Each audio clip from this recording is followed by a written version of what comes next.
金管会主委潘金龙今仔去立法院财政委员会，针对虚拟资产专法的进度做报告。立委关心金管会对稳定币、加密币发展甲监管的态度。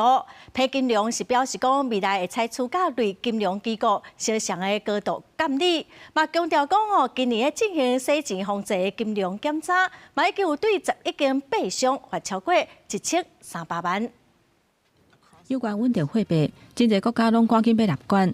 有立委关心金管会对稳定货币甲加密货币发展，也佫有监管的态度，敢是爱赶紧对着其他国家的脚步。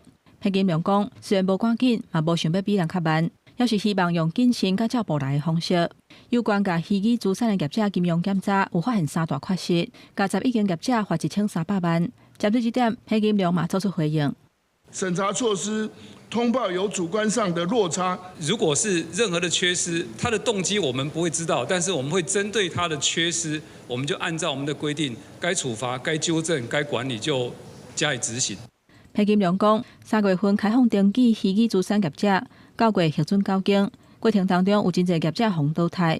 未来对整体的产业会采严加监管的态度，针对业者的资本业、财务甲内部管理，拢爱符合一定的标准。也若防止弊端的部分，嘛要求无共行业之间连通通报。嘛有立委关注，即马除了银行以外，还佫有虾米人会当发现稳定货币甲虚拟货币？